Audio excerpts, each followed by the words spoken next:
반갑습니다. 저는 김인숙입니다. 오늘 말씀드릴 주제는 디지털 주권과 데이터 생태계입니다. 디지털 주권과 데이터 생태계에 있어서 먼저 유럽 데이터 생태계인 가이아 X를 말씀을 드리고 그 부분을 우리나라에서는 어떻게 접목할 수 있는지 말씀하는 순서로 진행하겠습니다. 이 그림을 보시면 굉장히 복잡해 보이죠? 이게 이제 모빌리티라는 서비스를 그린 그림입니다.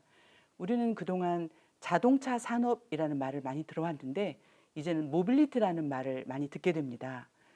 지금 사회에서는 자동차 한 대를 판매하는 게 아니라 모빌리티라는 서비스를 판매하는 시대가 된 거죠. 그런데 모빌리티라는 서비스에는 어떤 사람들이 연결이 되냐면 차량을 공유하거나 자전거를 공유하는 일, 그 다음에 이제 개인 여행에서도 이걸 사용을 하고 주차장이 어디 있는지, 그 다음에 주유소는 어디 있는지, 그 다음 지리적인 조건은 어떤지, 교통 상황은 어떤지 이런 부분들이 다 연결돼서 모빌리티 서비스라는 것을 제공하게 됩니다. 그래서 한 자동차 산업의 경쟁력이 아니라 이제는 모빌리티라는 서비스의 경쟁력이 중요한 시대가 됐다라고 이해할 수 있겠습니다. 그럼 이제 모빌리티를 넘어서서 모빌리티는 우리가 움직이고 이동하는 서비스라면 우리가 필요한 서비스는 헬스 부분, 건강일 수도 있고요. 그 다음에 이제 에너지 부분일 수도 있고 또 제품일 수도 있고 또 서비스일 수도 있겠습니다. 그렇다면 앞으로의 세상은 이런 모든 서비스들이 다 연결되는 구조로 갈 것이다. 그래서 제가 병원에 갔다 와서 어떤 이동수단을 선택할지 또 그다음에 어떤 서비스를 이용할지가 하나의 데이터로 연결되는 세상이다라고 말할 수 있겠습니다. 그래서 이거를 저는 가운데에 빨간색 부분을 표시한 것이 데이터 생태계라고 표현할 수가 있겠고요. 저 위에는 제가 이제 플랫폼 경제 그러면서 밸류 네트워크라고 표현을 했는데 앞으로는 이런 모든 서비스들이 연결되면서 네트워크에서 밸류가 창출되는 세상이다. 이렇게 표현할 수가 있겠고요. 그 다음에 이제 작년에 12월에 탄소 중립 2050이라는 목표가 발표되었습니다. 탄소 중립 사회라는 뜻이 되겠는데요. 이산화탄소를 배출한 만큼 흡수한다는 중립, 순 배출을 제로로 하겠다는 중립을 2050년도에 구현하겠다는 정책적인 의지입니다. 그렇다면 탄소 중립이 되기 위해서는 우리가 자동차를 운전하는 습관, 그 다음에 이동하는 거, 그 다음에 먹는 거 모든 것들이 전격적으로 변화하는 것을 뜻합니다. 이런 변화에서 데이터는 어떤 역할을 할까요? 자원을 절약하고 에너지를 절약하는 생태계를 제공할 것입니다. 그런 그림 속에서 앞으로 나의 미래는 어떤 모습일지, 내가 추구하는 사업 모델은 이런 모델과 어떻게 부합할 수 있는지를 같이 한번 생각하면 좋겠습니다. 이 그림을 보시면 이제 구글의 클라우드가 있고요. 아마존의 클라우드가 있고 마이크로소프트의 클라우드가 있습니다. 대표적인 클라우드 기업인데요. 이 클라우드 기업들이 전 세계적으로 이제 독점적인 위치를 차지하고 있죠. 이것과 더불어서 하나 우리가 주목해야 될 부분이 클라우드 애저 서비스란 말이 되겠습니다. 애저 서비스란 말은 저한테는 렌탈처럼 이해가 됩니다. 제가 정수기를 사는 게 아니라 정수기를 매달 렌탈 서비스를 내고 이용을 하죠. 그래서 클라우드도 제가 이용료를 내는 거가 되겠고요. 플랫폼도 제가 서비스 이용료를 내게 되겠고요. 소프트웨어도 ERP나 MES를 몇 천만 원 주고 사는 게 아니라 시간당 얼마를 주고 서비스 이용료를 내게 됩니다. 그래서 로봇도 마찬가지죠. 로봇도 사는 것이 아니라 로봇을 이용하는 시간에 대한 서비스를 지불하게 되는 세상이 된 겁니다. 그래서 이 그림에서 보여주고 싶은 거는 모든 것들이 애저 서비스 형태로 제공되고 있구나. 그 다음에 클라우드 부분에서는 이 세 개의 기업이 독점적인 위치를 차지하고 있구나라고 말씀드릴 수 있겠습니다. 이 그림을 이제 보여드리면 이 그림은 이제 그 나무를 형상을 표현한 건데요. 밑에 이제 뿌리들이 있고 이게 줄기가 올라가서 열매를 맺는 형상을 말하는 거죠. 이 그림은 가이아 X라는 유럽의 데이터 인프라를 표현한 겁니다. 가이아 하면은 우리가 이제 대지의 신, 생명의 신을 뜻하는 거고요. X가 붙어 있고요. 이 그림에서 이제 중요한 거는 그 연방형, 페더레이티드란 말이 나와 있는데요. 이거를 연방형, 뭐 또 연합형 이렇게 번역을 하는 데서는 연방형이란 말을 좋아합니다. 연방형이라는 거는 연방 국가랑 이해하시면 좋겠는데요. 지방자치단체가 있고 중앙정부가 있는 거죠. 그 두 개가 서울시가 있고 중앙정부가 있듯이. 그래서 지방정부와 중앙정부가 같이 있는 것이 연방국가가 되겠습니다. 그럼 데이터 세계에서는 제가 공장에서 데이터를 활용할 경우는 엣지 컴퓨팅을 이용합니다. 그러니까 공장 내부에 엣지 컴퓨팅이 있는 거고요. 제 공장의 데이터를 다른 사람하고 공유하기 위해서는 클라우드를 사용해야 되겠죠. 그래서 클라우드와 엣지 컴퓨팅이 같이 공유하는 시스템을 페더레이티드라고 말할 수가 있겠습니다. 그다음에 저는 이제 이 그림에서 주목했던 거는 저는 이제 개인적으로 뭐가 궁금했냐면 구글, 아마존, 마이크로소프트가 플랫폼 기업으로서 또는 클라우드 기업으로서 지금 굉장히 중요한 수익을 잘 창출하는 기업으로 있는데 앞으로 이게 얼마를 더 갈까? 이 기업들이 계속해서 앞으로도 돈을 벌 수 있을까? 그다음에 이 기업들의 다른 모습은 무엇일까를 저는 고민했습니다. 이 기업을 우리가 플랫폼 기업이라고 말을 하죠. 플랫폼 기업이 지금 전성기를 구가하고 있는데 우리도 청동기 시대가 지나면 철기 시대가 오잖아요. 그럼 플랫폼 시대의 다음 시대는 무엇일까가 저는 참 궁금했습니다. 그런데 이제 그런 고민하에 이 가야 X를 보면서 저한테 이제 번쩍 눈에 띄는 것이 플랫폼 다음에는 플랫폼에 블록체인을 연결한 페더레이트한 구조일 것이다라는 저는 결론을 내렸습니다. 그러니까 플랫폼 하나가 독점적인 구조라면 플랫폼의 중앙 집중적인 의사결정에다가 블록체인 기술을 넣은 연방형 데이터 생태계가 경쟁력이 있지 않을까라는 생각을 하게 됐습니다. 그러던 차에 가야엑스를 만나게 됐고요.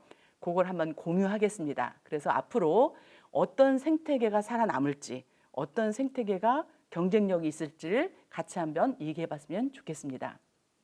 그러면 이제 이 그림을 보시면 가야 X라고 표현을 했다라는 것은 X에다가 뭐든지 붙일 수 있다가 되겠습니다. 그래서 가야 어그리컬처, 농업도 들어갈 수 있고요. 어그리컬처 가야도 들 수가 있겠고요. 저 위에 파란색을 보면 인더스트리얼, 에너지, 모빌리티, 파이낸셜, 그린딜, 어그리컬처, 퍼블릭, 스마트 리빙, 헬스 이런 것들이 다 연결되어 있죠. 그러니까 요 데이터 생태계에서는 제조 데이터, 에너지 데이터, 이동 모빌리티 데이터가 다 연결될 수 있다는 것을 뜻합니다. 그렇게 이해하시면 좋겠고요. 저는 이제 이 그림에서 중요한 거를 두 가지만 강조하고 싶습니다. 이 그림은 색깔로 구별을 했는데요. 위에는 파란색, 밑에는 빨간색 계통입니다. 왜 둘로 나눴을까요? 독일을 중심으로 한 유럽에서는 구글, 아마존을 이길 수 없다는 걸 인정을 했습니다. 구글, 아마존, 마이크로소프트의 클라우드 기업을 이길 수가 없습니다. 그러면 어떻게 해야 되죠? 이 기업을 이길 수가 없는데 그렇다고 기업을 새로 만들 수도 없는 형편입니다. 그래서 생각해낸 아이디어가 뭐냐면 구글이나 아마존이나 마이크로소프트를 우리 가야 X에 포함시키자라고 아이디어를 내기 시작합니다. 그래서 이 그림 안에서 보시면 요 밑에 부분에 빨간색의 네트워크 인터커넥션이 있고 프로바이더가 있고 CSP가 있는데요. 이 CSP가 바로 클라우드 서비스 프로바이더입니다. 요 칸막이에 구글과 아마존과 마이크로소프트를 포함시킨 것입니다. 그래서 이 두 개로 이제 나눴는데 왜 두 개로 나눴을까?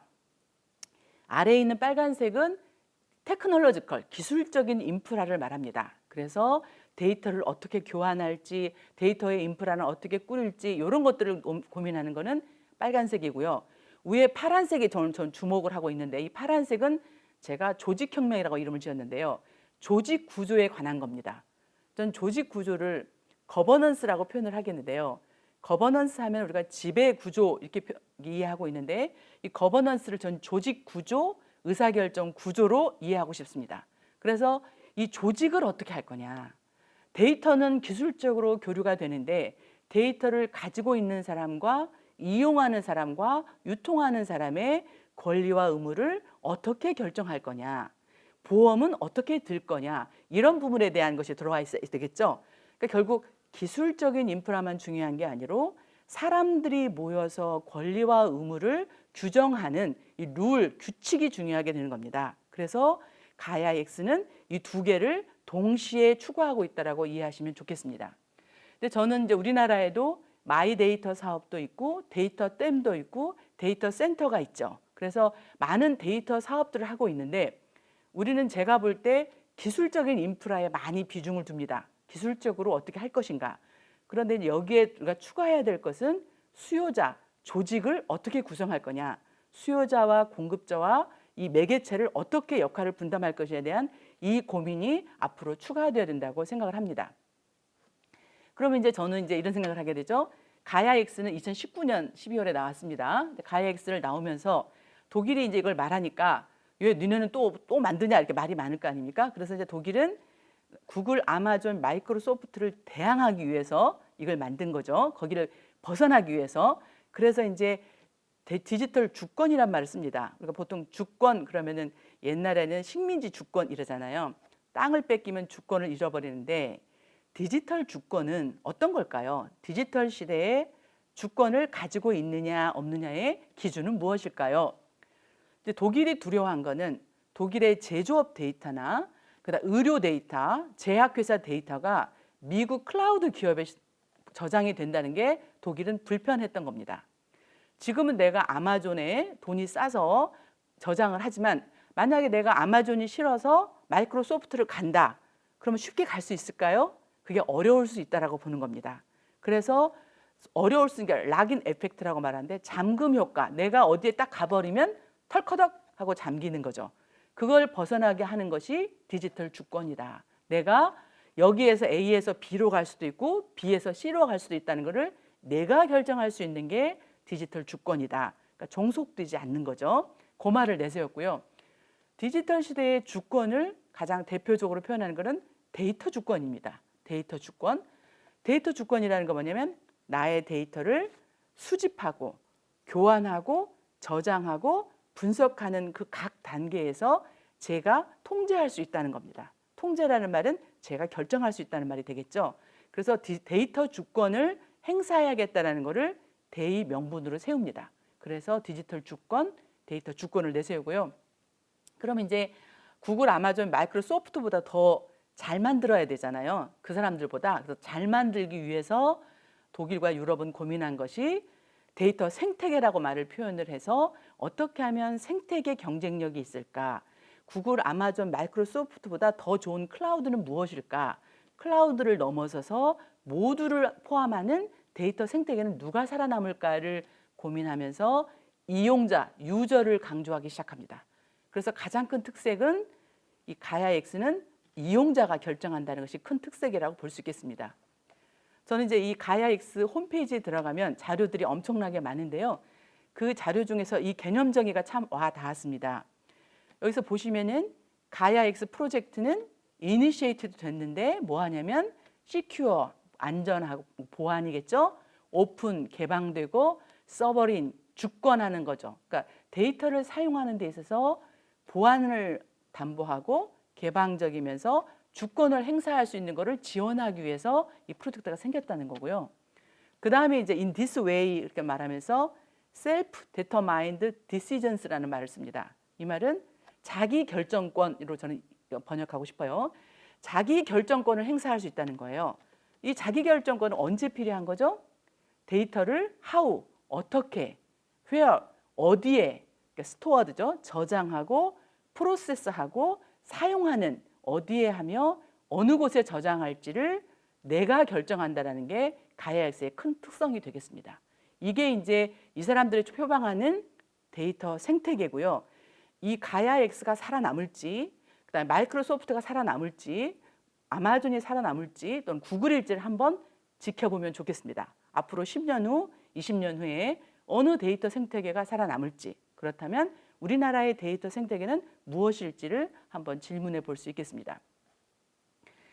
저는 이제 독일에서 공부를 해서 항상 그 고민이 독일하고 미국은 뭐가 다르지? 이걸 주목하게 됩니다. 독일이 하는 방식과 미국이 하는 방식을 이렇게 주목하게 되는데 이 그림을 보시면 독일과 미국이 있는데요.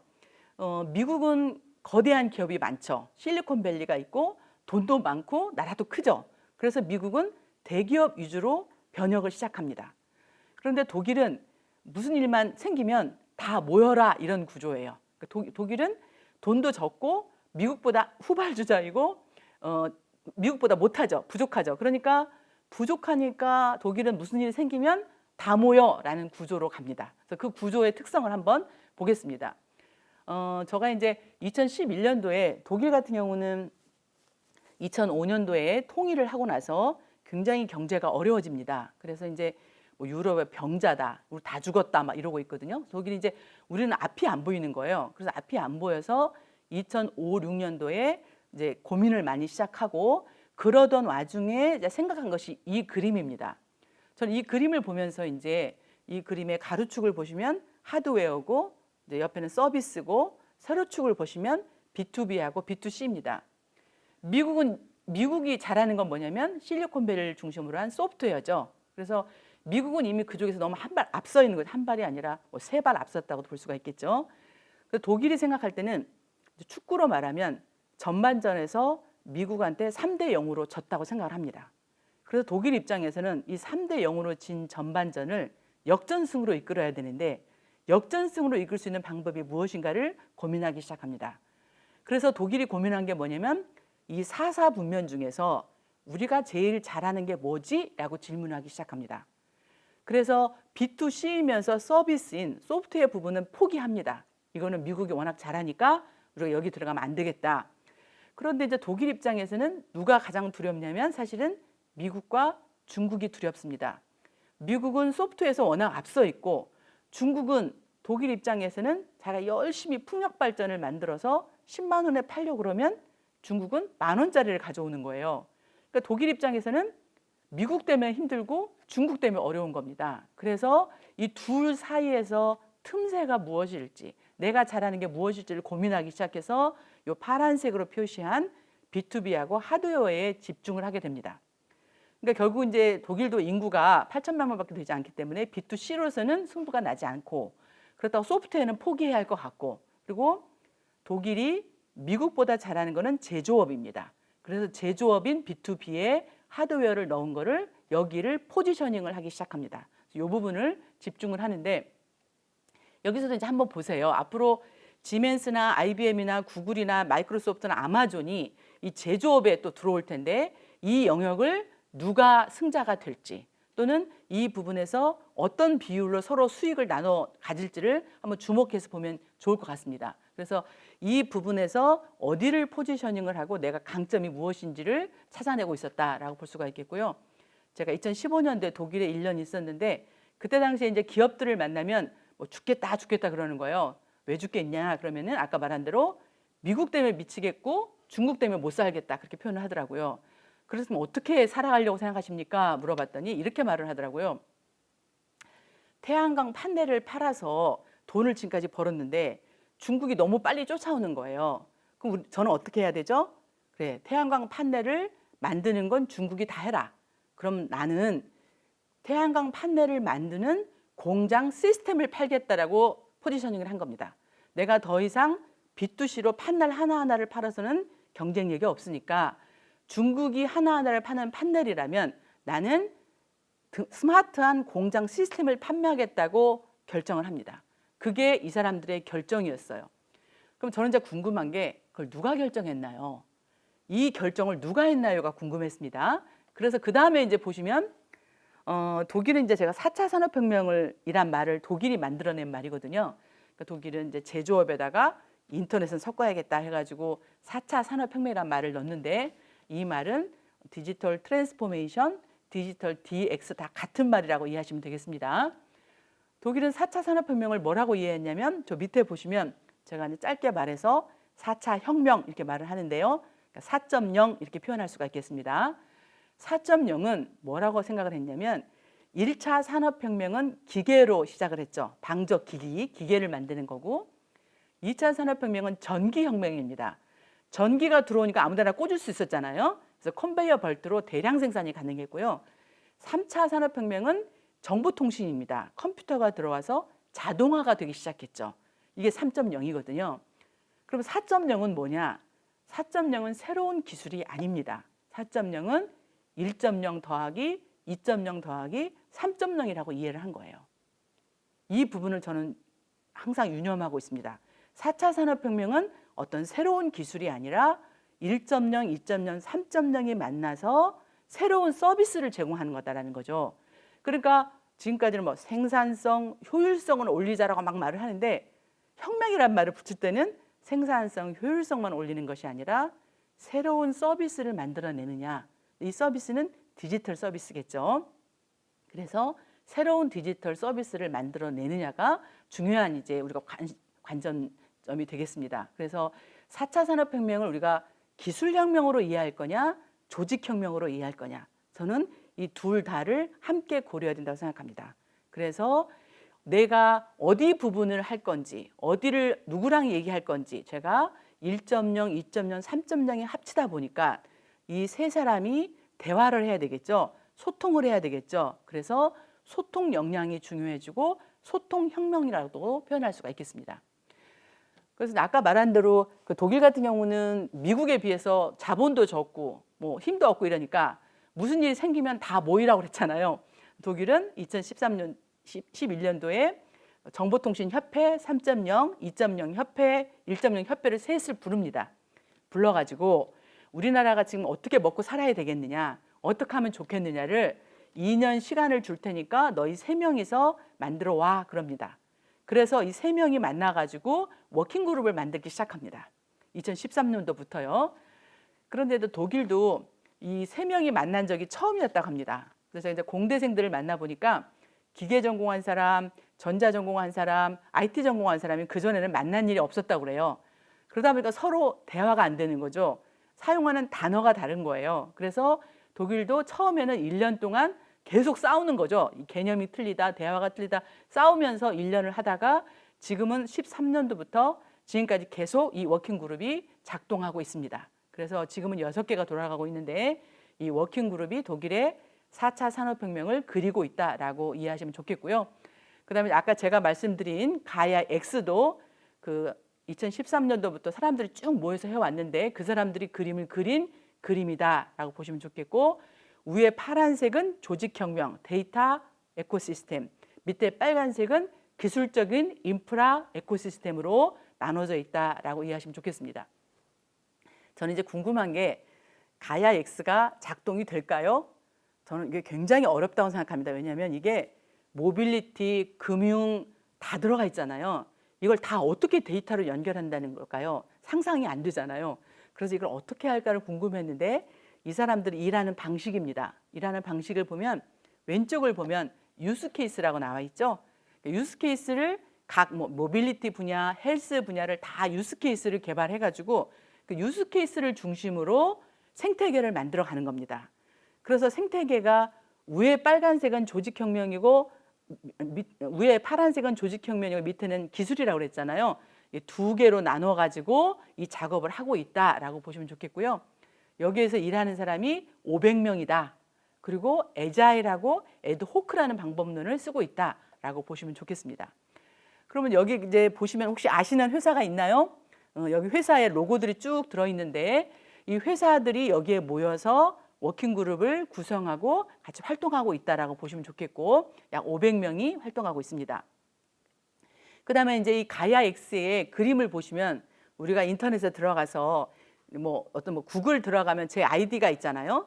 그렇게 구글에 들어가듯이 여기에서 보시면 아이덴티티 프로바이더가 있고요. 그다음에 아이디를 주는 사람이 있겠죠. 그 조직이 있고, 그다음 데이터를 프로바이드 하는 사람이 있고, 데이터를 카탈로그를 만드는 사람이 있고, 앱 서비스 프로바이더를 만드는 사람이 있고, 소비자가 있겠습니다. 그래서 이 구조는 어느 한 사람이 결정하는 구조가 아니라 4명이 5명이 함께 연방형으로 진행하는 구조다라고 보시면 좋겠습니다.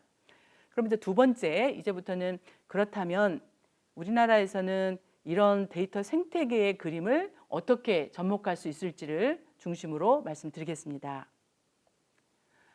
저는 이제 제가 4차 산업혁명을 하고 데이터 생태계를 하면서 저는 이제 항상 생각하는 것이 이런 부분을 생각하게 됩니다. 우리는 데이터댐, 데이터 센터를 많이 공급을 하는데 정책을 수없이 쏟아내고 있는데 현장 수요랑 맞지 않아서 항상 고민입니다. 그래서 제가 아무리 수영장을 멋있게 만들어놔도 수영하러 오는 사람이 없는 거죠. 그러니까 데이터 센터를 만들어놓고 댐을 만들어놓는데 이용자가 적은 겁니다. 왜 그럴까요? 그게 고민인데요. 이거를 정책의 현장성이 있느냐라고도 표현할 수 있는데 이게 어디서 나왔을까를 저는 봤을 때 저는 이렇게 한번 요약하고 싶습니다. 우리는 정책을 할 때 중소기업을 위해서, 그다음에 경력 단절 여성을 위해서, 또 청년을 위해서라는 말을 많이 하거든요. 이걸 이제 for the people 이렇게 표현을 하는데 누구를 위해서라고 정책을 많이 합니다. 그런데 이제는 누구를 위해서라는 정책보다는 밑에 by the people, 그 사람들이 결정할 수 있게 해주는 게 저는 더 중요하다고 생각을 합니다.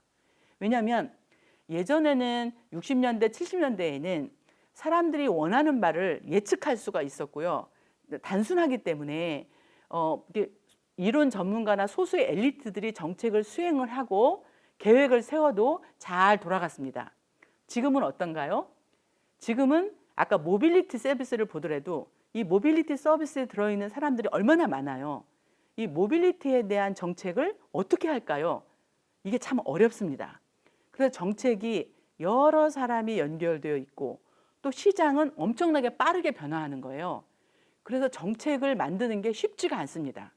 그래서 예를 들면 기업도 마찬가지입니다. 기업도 저는 내비게이션을 보면서 많이 느꼈는데요. 내비게이션을 제가 이걸 살까 말까 고민하는 사이에 내비게이션이 필요 없게 돼버린 거예요. 그러니까 기업 입장에서는 내비게이션을 열심히 개발했는데 개발해서 시장에 나오다 보니까 이 시장이 없어진 거죠. 그래서 이렇게 빨리 변화하는 시장, 여러 가지가 연결되어 있는 시장에서는 그 어느 누구도 미래를 예측할 수 없다입니다. 예측할 수 없기 때문에 어떤 정책을 수립하기가 불가능한 거죠. 내가 누구를 위해서 정책을 한다고 하는 것이 굉장히 위험하게 됐다고 저는 생각합니다. 그렇다면 이제 앞으로의 정책은 내가 누구를 위해서 한다라기보다는 그 사람들이 스스로 결정하게 하는 구조로 가면 어떨까? 직접 이해 당사자들이 10명, 15명이 모여서 본인들이 원하는 정책이 무엇인지를 뽑아내는 것이 더 현실성이 있지 않을까라고 생각을 하는 겁니다. 그래서 정책의 수요와 정책의 공급을 균형을 잡아야 될 텐데 이제는 누구를 위한다는 정책보다는 그 사람들이 스스로 정책을 결정할 수 있는 방식으로 함께 가야 된다라고 생각을 합니다. 저는 이제 이 부분에서 이제 가족 얘기를 많이 하는데 제가 이제 뭐 가족들을 위해서 저렇게 말을 하는데 가족들을 위해서 내가 저녁밥을 짓고 가족들을 위해서 이런 걸 한다고 말을 하는데 열심히 가족들을 위해서 하는데 가족들이 만족할까요? 가족들이 좋아할까요? 특히 우리 아들은 원하지 않죠. 엄마가 아들을 위해서 청바지를 사줬다? 굉장히 싫어하죠. 그럼 제가 어떻게 해야 되죠? 아들을 위해서라기보다는 아들에게 물어봐야죠. 먼저 아들은 무엇을 원하는지, 어떤 것을 원하는지를 물어보는 게 중요한 겁니다. 그래서 앞으로 정책도 이제는 공급자 위주로 탑다운으로 요새 뿌리는 것이 아니라 시장에서 당사자들이 무엇을 원하는지를 뽑아내는 것이 중요하다고 생각을 합니다. 그래서 이제 그런 부분이 특히 이제 탄소 중립 사회를 말을 하다 보니까 요새 이제 그 ESG라고 신문에서 많이 보게 됩니다. ESG는 저 밑에 보시면 Environment, Society, Governance의 약자입니다. 이제는 금융회사들이 금융기업들이 어디에다 투자를 하냐면 ESG 기업에다 투자를 하겠다는 거예요. 그 ESG라는 건 뭐냐면 이 기업이 자연환경을 생각하고 있는지 사회적인 인식이 괜찮은 건지 거버넌스를 잘하고 있는지를 보고 이 기업에 투자하겠다고 말을 하는 겁니다. 그럼 왜 그럴까요? 왜 기업에 대한 투자가 이 기업의 매출이나 수익성뿐만이 아니라 이 기업이 ESG를 하고 있다는 것을 증명해야 될까요? 이게 저한테는 화두입니다. 어떠세요? 제가 여러분들이 주식을 살 때 뭘 보고 사시나요? 내가 주식을 살 때 기업을 평가할 때 그 기준이 무엇일까요? 저 같은 경우는 기업에 가서 어느 가정이나 기업이나 조직을 가서 제일 먼저 보는 것이 이 기업의 의사결정을 누가 하는가를 봅니다. 그래서 이 기업의 소통을 봅니다. 이 기업이 근로자랑 경영자가 소통을 잘하는 구조인가 아닌가를 전 제일 중요하게 생각합니다. 이거는 왜냐하면 이 소통 구조가 잘 되는 기업은 지속 가능하다고 보기 때문입니다. 그래서 이 거버넌스란 부분이 예전에는 중요하지 않았는데 지금에는 굉장히 중요한 위치를 차지하고 있다라고 말할 수가 있습니다. 그럼 이제 또 이런 질문이 드잖아요. 옛날에는 지속 가능 경영, 사회적인 책임 투자 이런 말들이 많았는데 그런 거랑 ESG랑은 뭐가 다를까요? ESG는 최근에 나온 말이고 우리가 다행스럽게도 올해 우리 대한민국이 무디스 평가에서 ESG 부분에서 1등급을 받았더라고요. 저는 굉장히 기뻤는데 그 1등급에 들어가는 나라가 독일하고 한국이에요.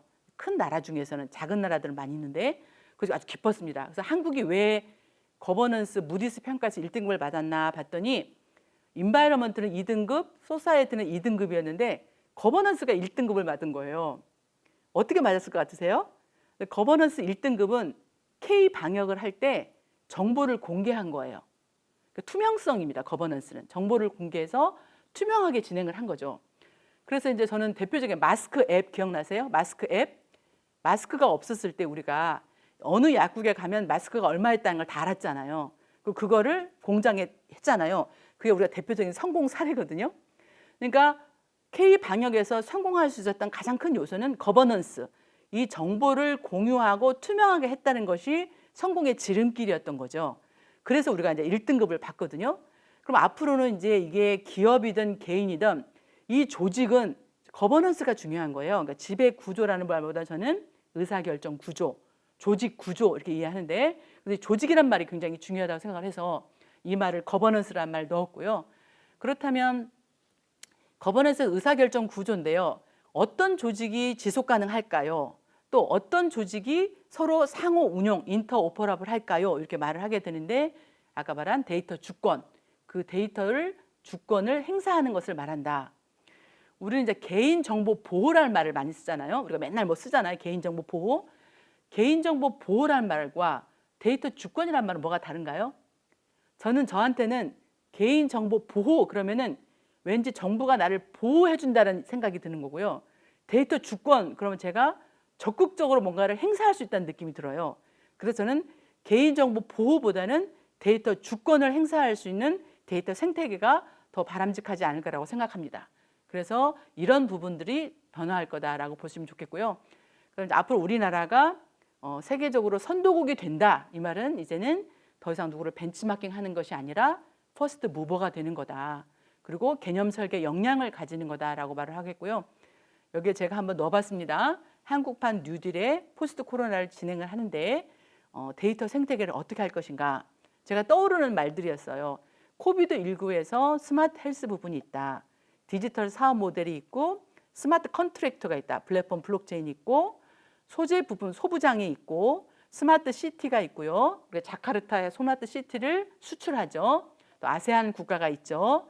그다음에 이제 제품과 공정과 무역 규제에 이게 들어올 텐데 그런 부분이 있을 거고요. 또 자원을 절약해야 될 거고 3D 프린터가 있을 거고 물류가 있을 거고 모빌리티가 있을 거고 배터리가 있을 겁니다. 그러면 이 그림이 어때야 될까요? 예전에는 배터리 파는 거, 자동차 부품 파는 게 우리의 경쟁력이었다면 이런 모든 것들이 데이터로 연결된 생태계를 팔아야 된다고 생각합니다. 이제는 낱개를 파는 게 아니라 서로 다른 업종이 만나서 연결되는 구조로 작동이 되는가가 우리가 바로 판매해야 될 것들이죠. 그래서 이렇게 한번 그림을 그려봤습니다. 그다음에 이제 여기서 이제 제 그림은 제가 쭉 이제 뭐 여러 가지 좀 어려운 말들을 많이 했는데 여기서 마지막 한 마디만 더 하고 싶으면 플랫폼 경제라는 말만 좀 강조하고 싶습니다. 우리는 이제 밸류 체인이란 말을 굉장히 좋아합니다. 밸류 체인, 글로벌 밸류 체인, 밸류 체인이란 말을 많이 하는데 저는 밸류 체인에서 이제는 밸류 네트워크로 가자라고 말하고 싶습니다. 밸류 네트워크라는 말은 무엇이냐면 네트워크에서 밸류가 나온다는 거고요. 밸류 체인은 체인에서 사슬에서 파이프라인에서 밸류가 나온다는 거죠. 이 두 개의 차이는 뭐냐면 그동안에는 자동차 산업 그러면 세트 메이커가 있고 부품 업체가 있고 소재 업체가 있었죠. 이렇게 라인이죠. 파이프 라인. 그다음에 SCM 뭐 라인이죠. 예를 들면 저는 이렇게 생각해요. 뭐 밀가루를 사다가 빵을 만들어서 파는 것이 파이프라인 경제라고 말할 수가 있겠죠. 같은 라인에 서 가지고 가치를 창출하는 거죠. 왜 플랫폼 경제라는 건 뭐냐면 이 밑에 그림을 보시면 공장, 데이터 센터, 기차, 풍력 발전 뭐 이것들이 다 들어와 있죠. 이 모든 것들이 데이터로 전환을 해서 엄청나게 데이터들이 쌓여 있는 거죠. 클라우드로. 뭐 밤하늘의 별처럼 데이터가 쌓여 있는 거고요. 그 데이터를 가지고 우리가 앱을 만들죠. 배달의 민족이 됐건 뭐 주문이 됐건 앱을 만드는 이 구조라는 거죠. 그러니까 이 데이터는 010이 디지털 데이터잖아요. 이 데이터에는 1차 산업 농업, 2차 산업 제조업, 3차 산업 서비스업의 구별이 없는 겁니다. 자동차 산업, 반도체 산업의 구별이 없는 거죠. 그래서 플랫폼 경제를 이해하는 게 저는 굉장히 중요하다고 생각합니다. 우리는 아직까지 자동차 산업을 육성해야겠다. 아니면 선박을 육성해야겠다가 아니라 어떻게 말을 해야 되는 거죠? 모빌리티 서비스의 생태계를 건강하게 만드는 겁니다. 연결된 서비스를 어떻게 만들어내느냐가 저는 경쟁력이라고 보기 때문이죠. 그래서 네트워크를 만들어줘라. 네트워크는 업종을 넘어서는 거죠. 그러니까 최소한 몇 개 업종이 만나야 되냐. 아까 뭐라 그랬죠? 1.0, 2.0, 3.0이 만나야 된다고 그랬죠. 그래서 기계랑 전자랑 ICT가 만나야 되는 거죠. 그런 구조를 만들어주는 게 우리가 살아남는 비결이라고 저는 생각합니다. 그다음에 저는 이제 그 아까 애드호크 네트워킹이란 말이 쓰여 있어가지고 이게 무슨 말일까라고 말을 했는데 이런 거죠. 제가 이제 네트워크를 해야 된다 그러면 사실 낯설잖아요. 내가 만나지 않았던 전자업체도 만나야 되고 뭐 또 의료업체도 만나야 되고 막 그러는데 왜 그럴까요? 이렇게 말을 해보니까 이 사람들은 만나는데 네트워크 하면 이렇게 딱 고정된 게 아니고요. 자, 우리 뭐 고등학교 동창회 무슨 동호회 그럼 네트워크가 딱 고정된 거죠. 그게 아니라 애드호크라는 거는 만났다 헤어졌다 만났다 헤어졌다 하는 형태가 애드호크 네트워크입니다. 그러니까 아메바가 이리도 갔다가 저리도 갔다 그러잖아요. 제가 바이오 헬스 그런 바이오 헬스도 갔다가 모빌리티도 갔다가 이런 것들이 애드호크 네트워킹이죠. 그래서 어떤 것을 이제 일을 할 때는 내가 고정된 사람만 만나는 게 아니라 다양한 사람을 생태계에서 만나면서 이 사람하고도 일하고 저 사람하고도 일하는 그런 구조가 중요해진다라고 표현할 수가 있겠습니다. 그러면 이제 그런 이 사람도 만나고 저 사람도 만나는 건 어떻게 만날 수 있을까요? 그러면서 이제 에자일이란 말을 한번 넣어보고 싶습니다. 에자일 이 말은 이제 AGILE에서 영어 단어인데요. 에자일 선언문이 2001년도에 발표되었습니다. 요즘 그림에 보시면 잘 보이진 않을지 모르겠지만 소프트웨어 개발자들이 모여가지고 서서 선언문을 만드는 작업이에요. 그게 왜 그런지를 한번 보겠습니다. 이 그림을 보시면 에자일에 반대되는 말, 대칭되는 말은 폭포수 방법입니다. 그래서 워터폴 이렇게 말하는데요. 폭포수가 위에서 수직으로 내려오잖아요. 이 폭포수 방법이고 에자일 방법은 한 바퀴 돌고 들어가고 한 바퀴 돌고 들어가고 그림이 나와 있죠. 이 두 개가 차이점 뭐냐면 제가 소프트웨어를 개발할 때 자, 이런 소프트웨어를 개발해 주세요 라고 하면 옛날에 폭포수 방법은 리콰이어먼트 왔어? 디자인해, 개발해, 테스트해, 보여줘. 요 프로세스를 수직으로 밟은 거죠. 그런데 그렇게 하다 보니까 다 만들었는데 소비자가 이거 좀 고쳐주세요. 그럼 어떻게 되죠?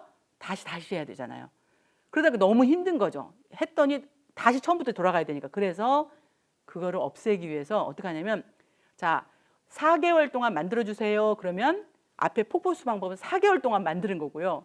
에자일 방식은 한 달만 만들어서 한 달 후에 고객의 반응을 보는 겁니다. 그래서 고객의 반응을 커뮤니케이션이라고 빨간색으로 표시했는데 자, 한 달 만들었는데 지금 잘 가고 있나요? 라고 물어본 다음에 예, 그럼 그 다음에 가는 거죠. 그래서 에자일 방식은 중간중간에 고객의 피드백을 받는다라고 표현할 수가 있겠죠. 그럼 이게 왜 중요해졌을까요? 예전에 에자일 방식이 왜 중요해졌을까요? 저는 이제 여러분들 하면 에자일이란 말을 검색을 해보면 에자일 경영, 에자일 조직 굉장히 많이 나옵니다. 제가 독일에 갔더니 보험회사에서도 광고에다가 에자일을 썼고요. 인재를 채용할 때 어떤 인재를 가장 채용하고 싶습니까? 그러면은 에자일한 사람 이렇게 말을 해요. 어떤 사람이 에자일한 사람일까요? 어떤 사람이 에자일한 사람일까요? 그러니까 이제 내가 전자공학을 전공했는데 나는 전자공학만 할 거야, 내 것만 할 거야 하는 사람은 폭포수 방식인 거고요. 나는 전자공학을 했지만 기계한 사람이랑 IT한 사람이랑 소통을 하고 고객과 소통할 수 있고 변화할 수 있는 사람은 에자일한 사람인 거죠. 그래서 에자일이란 말이 뭐 어자일 이렇게도 쓰기도 하는데 사람, 조직, 기관에 다 쓰고 있고요. 그다음에 이제 영화를 제작할 때도 이제는 옛날에 영화 제작을 어떻게 하시겠어요? 영화가 딱 나오면 쭉 영화를 찍는 방식이겠죠. 그러다 보니까 중간에 이제 뭐 비가 왔다거나 이렇게 되면 전체가 기다려야 되는 상황인 거죠. 이제는 영화 제작할 때도 나눠 가지고 여기하고서 모듈식으로 한다라고 합니다. 그러니까 이제 이런 조직 구조가 애자일한 조직 구조로 변화한다고 할 수가 있겠고요. 그래서 이 애자일 접근 방식을 이제 강조하고 싶습니다. 그럼 이제 우리나라에서 제가 한번 해봤던 거를 소개하겠습니다. 저는 이제 바이오 쪽에서 그 밑에 보시면 바이오가 이제 생명과학을 하는 분야인데요. 거기 보시면 바이오는 레드 바이오, 그린 바이오, 화이트 바이오로 나눕니다. 레드는 이제 빨간색이니까 이제 의료 부분이고요. 그린이가 녹색 혁명, 농업 부분이고요. 화이트 바이오는 제조 이 부분을 세 가지를 말하는데요. 농업하고 이제 에너지 부분이 이제 제조 쪽인데요. 이게 이제 따로따로 같단 말이죠. 우리나라도 이제 보건복지부가 있고 농촌이 있고 산자부가 다르잖아요. 따로따로 갔는데 아까 말한 대로 업종과 산업이 구별이 없어지다 보니까 디지털 전환이 되다 보니까 위로 올라가게 되면 원격으로 AI, 바이오 데이터, 바이오 파운드리, 농업 종자 개량, 디지털 치료제, 디지털 재활 의료기기처럼 다양한 디지털 서비스가 나오기 시작하는 거예요. 그럼 이거는 뭐라고 규정할 수가 없죠. 이거를 레드라고 말해야 될지 그린이라고 말해야 될지 이렇게 어렵게 되잖아요. 그래서 이런 부분에 대해서 우리는 어떻게 해야 될지가 이제 좀 궁금해서 제가 작업을 해봤는데요. 저는 이걸 보면서 이제 디지털 치료제가 굉장히 관심이 갔습니다.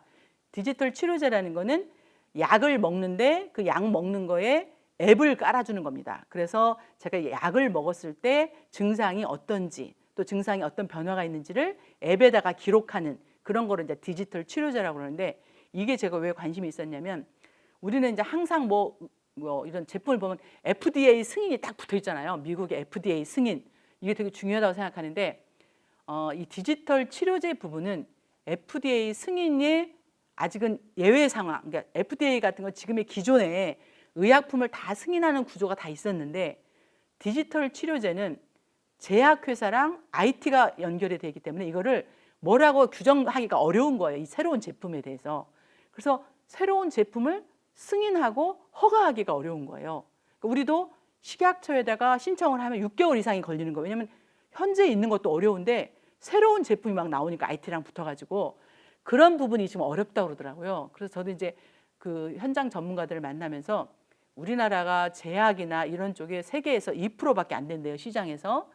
그러면 지금은 미국이 가장 크고 독일, 일본이 앞장서고 있다면 우리가 IT가 들어간 제약이나 IT가 들어간 의료기기나 디지털 의료기기 이런 부분에서 앞설 수 있지 않을까? 우리나라가 치고 나갈 수 있지 않을까? K-방역도 했고 진단 플랫폼도 만들어서 요거를 치고 나가자 좋지 않을까라고 생각을 했고요. 그걸 치고 나가려면 가이드라인을 만들어야겠죠. 어떻게 허가할지 승인할지 이런 부분에 그 가이드라인을 만드는 작업을 지금은 식약처가 너무 바쁘니까 기업들이 모여가지고 우리가 한번 같이 만들어 봅시다라고 제안하고 싶은 겁니다. 그게 이제 우리가 할 일이라고 생각을 했고요. 그래서 이제 제가 제안하고 싶은 것은 맞춤형 디지털 서비스를 만드는데 여기에는 지금까지는 우리는 보통 기술에 많이 막 놀라하잖아요. 오, 저런 기술이 있다. 근데 저는 기술보다도 저게 밸류가 뭐지? 돈이 될까? 이렇게 접근해야 됩니다. 밸류 베이스드 접근 방식이라고 그러거든요.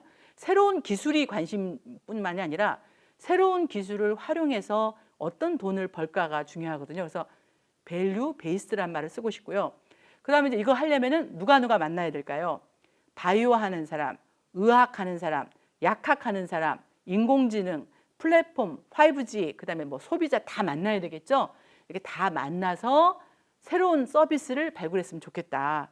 근데 그게 아까 말한 4차 산업혁명에서도 1.0, 2.0, 3.0이 만나듯이 디지털 바이오 분야에서도 최소한 5개 이상의 업종이 만나서 새로운 서비스를 만들면 좋겠다라고 생각을 합니다. 그래서 제가 이제 한번 쭉 써봤어요. 우리나라의 바이오 헬스 쪽 분야에서 어떤 사람들이 있나. 병원이 있겠죠. 그다음에 이제 의원도 있고, 그다음에 의료인, 의사들이 있을 거고요. 의료기기를 만드는 사람도 있을 거고, ICT 업체도 있겠고, 또 보험회사도 여기 중요하겠죠. 그다음에 서비스를 수요하는 사람, 또 식약처, 그러니까 식품의약안전처, 그다음에 이제 심평원 이런 기관들이 있고, 제약업체가 있을 거고, ICT가 있고, 5G도 있고, 바이오 산업도 있고, 의료 분야 근로자들이 있겠죠. 이런 분들이 관련돼 있고 밑에를 보시면은 협회가 다양하게 있죠.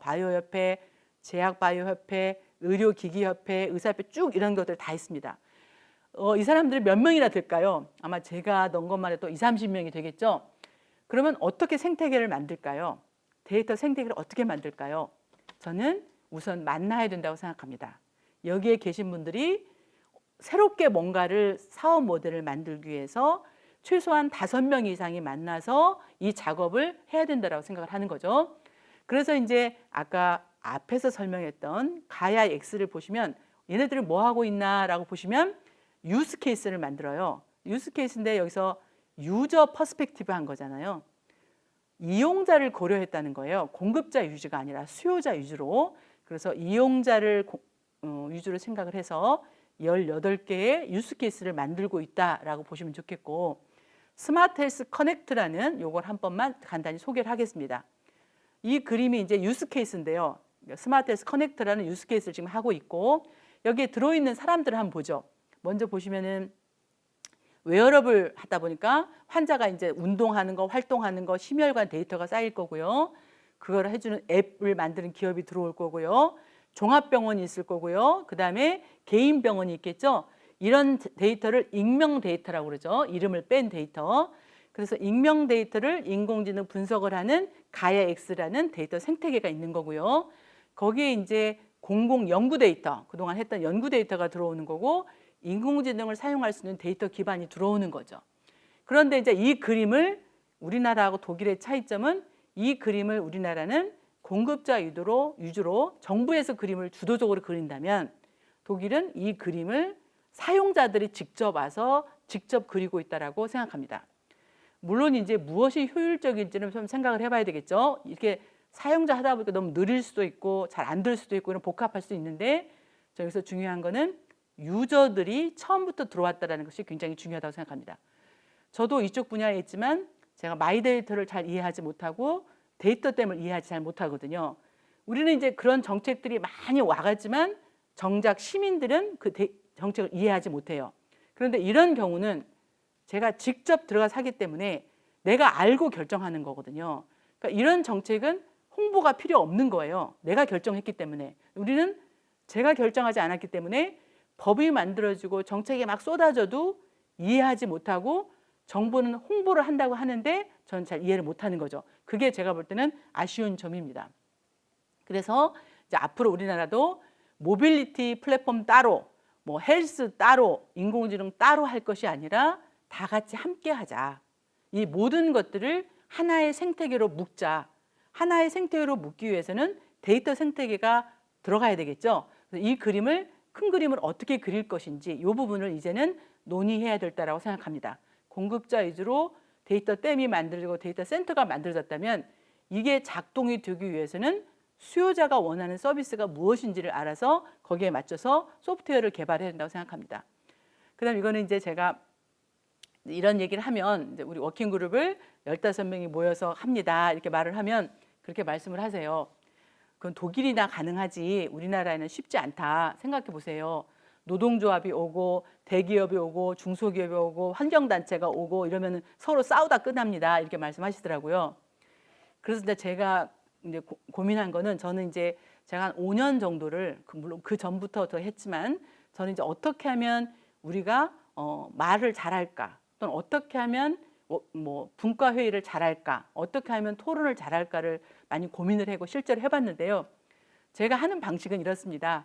제가 워킹그룹을 끄는 방식은 먼저 이 모인 사람들이 우리가 어떻게 할지를 룰을, 운영 규칙을 합의한 거고요. 두 번째는 우리가 만나면은 누구 탓을 하기가 쉬워요. 뭐 정부 탓을 하기가 쉬워서 우리 그러지 말고 일단 긍정하자 이거 하고, 두 번째는 이제 말하기 시작하면은 막 서설이 길어요. 그래서 결론부터 말하자. 그다음에 또 하나는 뭐 소수만 말하는 게 아니라 온 사람은 모두가 말한다. 이게 이제 규칙이고요. 그래서 제가 제일 좋아하는 규칙은 한 번 말할 때 30초 이내로 하자. 이게 제가 좋아하는 규칙입니다. 그래서 10명이 모이거나 5명이 모일 때도 항상 30초만 말하자. 이렇게 30초만 얘기하다 보면 한 번 얘기할 거를 3번, 4번 얘기할 수 있거든요.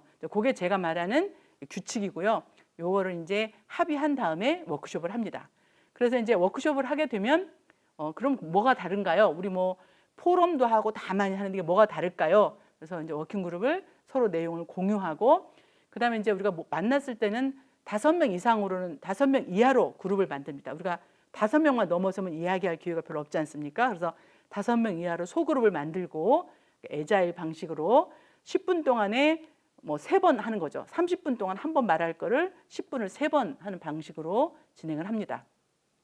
그래서 이제 아까 정부 산업 정책 모든 것들이 있는데 이 부분을 우리가 어떻게 하면 좋을까? 그래서 지금은 정부가 산업 정책도 잘하고 있는데 그거는 발이 하나인 거거든요. 그래서 발이 하나가 아니라 그 옆에서 산업계나 시민들이나 이해 관계자들이 애자일 워킹 그룹을 만들어 가지고 지속적으로 정책을 제안하고 피드백을 주고 논리를 주고받는 이런 구조로 이뤄갔으면 좋겠다라고 생각을 합니다. 그래서 이런 부분이 앞으로 거버넌스, 어느 국가가 대한민국이 앞으로 선진국으로 빨리 진입하느냐 안 하느냐는 저는 거버넌스의 차이가 있다고 생각합니다. 어떻게 거버넌스를 운영할지, 어떤 방식으로 갈지 이런 부분들을 같이 고려해야 된다고 생각하고요. 마지막으로 우리가 탄소 중립 사회를 선언했는데 지금은 법령을 열심히 만들고 있습니다. 저는 법령을 만드는 것보다 우선적으로 해야 될 것이 우리가 원하는 탄소 중립 사회는 어떤 사회인지, 그다음에 어떻게 그림을 그릴 것인지, 누가 그릴 것인지, 어떻게 그릴 것인지에 대한 논의가 같이 병행되면 좋겠습니다. 그리고 이거는 이제 유엔에서 그 지속 가능성 지표를 말하고 있는데요. 지속 가능성 지표에서는 참 반가웠던 게 이 8번입니다. 8번을 보시면 더슨트 웍이란 말이 나와요. 이걸 저는 이제 더 좋은 일자리 이렇게 표현을 했는데 그동안에는 어느 사회가 지속 가능하냐라고 봤을 때 우리는 보통 환경성이냐, 경제성이냐, 사회성이냐를 봤거든요. 그런데 요즘 와서는 이 지속 가능성에다가 더슨트 웍이 들어갑니다. 일자리가 좋은 일자리냐가 이게 중요한 요소가 되거든요. 그래서 어느 뭐 기업, 어느 조직, 어느 뭐 국가 이랬을 때 그 조직이 좋은 일자리냐가 그 조직의 지속 가능성을 판단한다라는 거죠. 그래서 좋은 일자리, 그럼 내가 원하는 좋은 일자리는 무엇일까? 저 같은 경우는 저는 좋은 일자리가 뭐냐면 물론 월급을 기본적으로 줘야 되겠지만 제가 의사결정에 참여할 수 있으면 저는 만족합니다.